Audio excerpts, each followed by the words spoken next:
Hans in Luck, from Grimm's Fairy Tales, by Jacob and Wilhelm Grimm, translated by Edgar Taylor and Marion Edwards. Some men are born to good luck. All they do or try comes right. All that falls to them is so much gain. All their geese are swans, all their cards are trumps. Toss them which way you will, they will always, like poor puss, alight upon their legs, and only move on so much the faster. The world may very likely not always think of them as they think of themselves, but what care they for the world? What can it know about the matter? One of these lucky things was neighbor Hans. 7 long years he had worked hard for his master. At last he said, "Master, my time is up. I must go home and see my poor mother once more. So pray, pay me my wages and let me go." And the master said, "You have been a faithful and good servant, Hans, so your pay shall be handsome." Then he gave him a lump of silver as big as his head. Hans took out his pocket-handkerchief, put the piece of silver into it, threw it over his shoulder, and jogged off on his road homewards. As he went lazily on, dragging one foot after another, a man came in sight, trotting gaily along on a capital horse. "Ah!" said Hans aloud, "what a fine thing it is to ride on horseback! There he sits as easy and happy as if he was at home, in the chair by his fireside. He trips against no stones, saves shoe-leather, and gets on he hardly knows how." Hans did not speak so softly, but the horseman heard it all, and said, "Well, friend, why do you go on foot, then?" "Ah," said he, "I have this load to carry. To be sure it is silver, but it is so heavy that I can't hold up my head, and you must know it hurts my shoulder sadly." "Well, what do you say of making an exchange?" said the horseman. "I will give you my horse, and you shall give me the silver, which will save you a great deal of trouble in carrying such a heavy load about with you."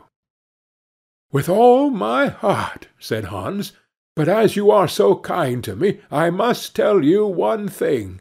You will have a weary task to draw that silver about with you." However, the horseman got off, took the silver, helped Hans up, gave him the bridle into one hand and the whip into the other, and said, "When you want to go very fast, smack your lips loudly together, and cry 'Jeep!'"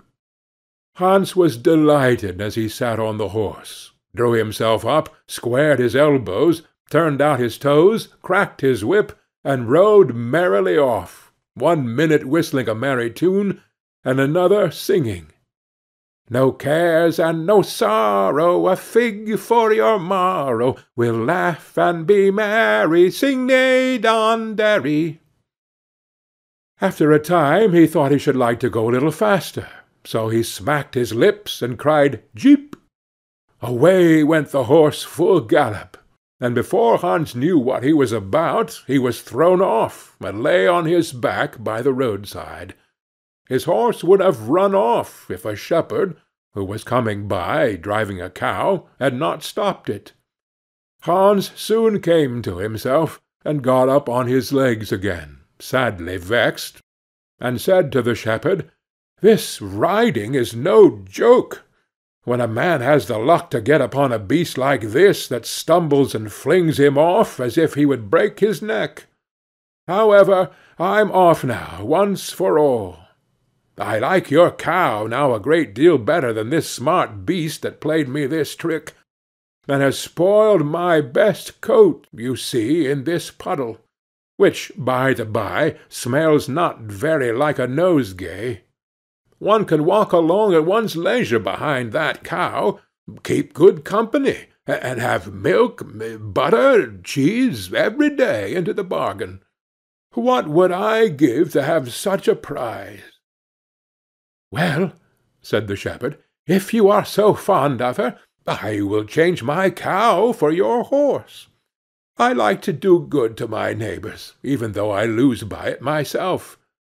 "Done," said Hans merrily. "What a noble heart that good man has," thought he. Then the shepherd jumped upon the horse, wished Hans and the cow good morning, and away he rode. Hans brushed his coat, wiped his face and hands, rested a while, and then drove off his cow quietly, and thought his bargain a very lucky one. "If I have only a piece of bread, and I certainly shall always be able to get that, I can, wherever I like, eat my butter and cheese with it.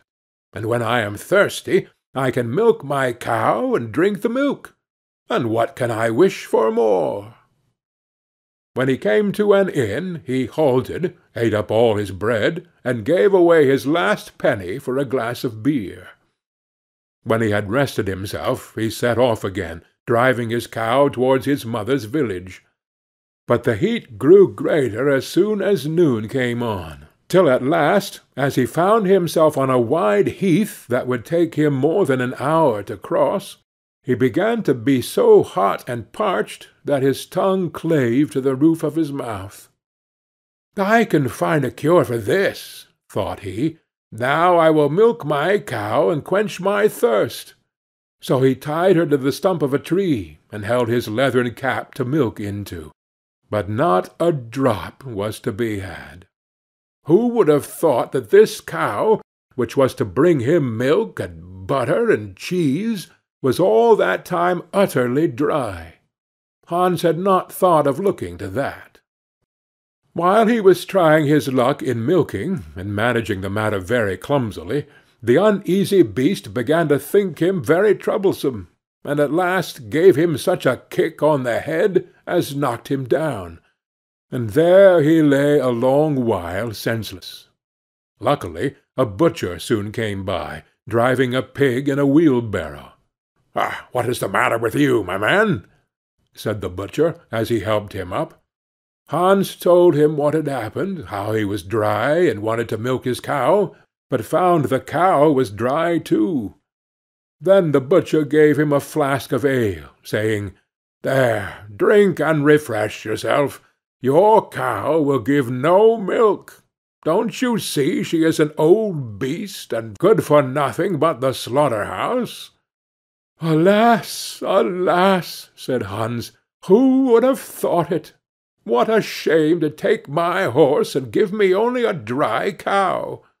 If I kill her, what will she be good for? I hate cow beef. It is not tender enough for me. If it were a pig, now, like that fat gentleman you are driving along at his ease, one could do something with it. It would at any rate make sausages." "Well," said the butcher, "I don't like to say no when one is asked to do a kind neighborly thing. To please you I will change, and give you my fine fat pig for the cow." "Heaven reward you for your kindness and self-denial," said Hans, as he gave the butcher the cow, and taking the pig off the wheelbarrow, drove it away, holding it by the string that was tied to its leg. So on he jogged, and all seemed now to go right with him. He had met with some misfortunes, to be sure, but he was now well repaid for all. How could it be otherwise with such a travelling companion as he had at last got? The next man he met was a countryman carrying a fine white goose. The countryman stopped to ask what was o'clock. This led to further chat, and Hans told him all his luck, how he had had so many good bargains, and how all the world went gay and smiling with him. The countryman then began to tell his tale, and said he was going to take the goose to a christening. "Feel," said he, "how heavy it is, and yet it is only 8 weeks old. Whoever roasts and eats it will find plenty of fat upon it, it has lived so well." "You are right," said Hans, as he weighed it in his hand. "But if you talk of fat, my pig is no trifle."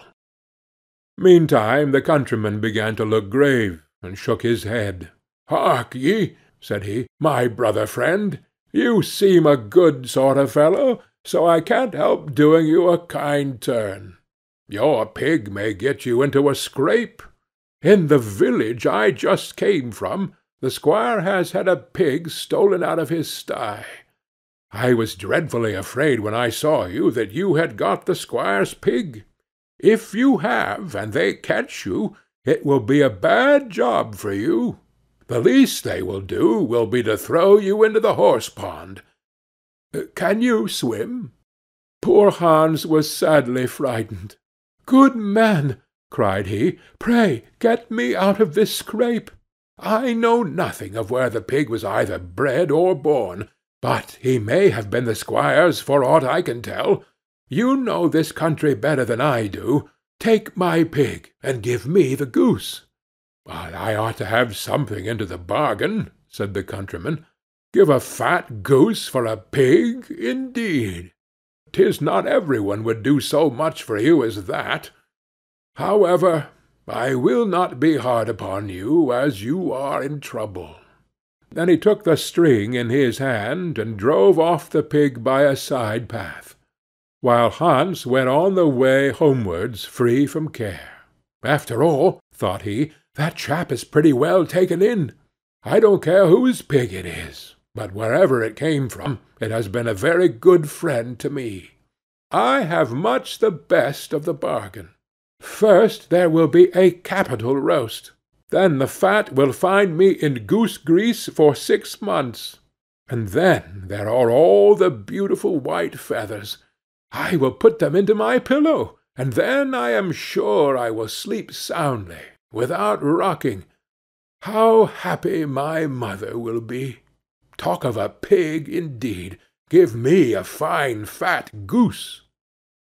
As he came to the next village, he saw a scissor-grinder with his wheel, working and singing. "O'er hill and o'er dale, so happy I roam, work light and live well, all the world is my home. Then who so blithe, so merry as I?" Hans stood looking on for a while, and at last said, "You must be well off, Master Grinder. You seem so happy at your work." "Yes," said the other, "mine is a golden trade. A good grinder never puts his hand into his pocket without finding money in it. But where did you get that beautiful goose?" "I did not buy it. I gave a pig for it." "Ah, and where did you get the pig?" "I gave a cow for it." "And the cow?" "I gave a horse for it." "And the horse?" "I gave a lump of silver as big as my head for it." "And the silver?" "Oh, I worked hard for that 7 long years."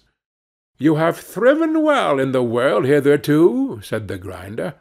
"Now, if you could find money in your pocket whenever you put your hand in it, your fortune would be made." "Very true. But how is that to be managed?" "How? Why, you must turn grinder like myself," said the other. "You only want a grindstone. The rest will come of itself. Here is one that is but little the worse for wear. I could not ask more than the value of your goose for it. Will you buy?" "How can you ask?" said Hans. "I should be the happiest man in the world if I could have money whenever I put my hand in my pocket. What could I want more? There's the goose." "Now," said the grinder, as he gave him a common rough stone that lay by his side, "this is a most capital stone. Do but work it well enough, and you can make an old nail cut with it." Hans took the stone and went his way with a light heart. His eyes sparkled for joy, and he said to himself, "Surely I must have been born in a lucky hour. Everything I could want or wish for comes of itself. People are so kind. They seem really to think I do them a favor in letting them make me rich, and giving me good bargains." Meantime he began to be tired, and hungry too, for he had given away his last penny in his joy at getting the cow.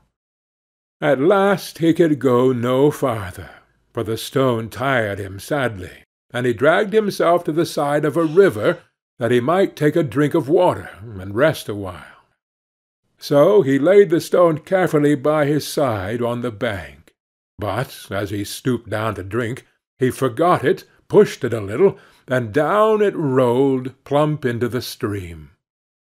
For a while he watched it sinking in the deep, clear water, then sprang up and danced for joy, then again fell upon his knees and thanked heaven, with tears in his eyes, for its kindness in taking away his only plague, the ugly, heavy stone. "How happy am I!" cried he. "Nobody was ever so lucky as I." Then up he got with a light heart, free from all his troubles, and walked on till he reached his mother's house, and told her how very easy the road to good luck was. End of Hans in Luck,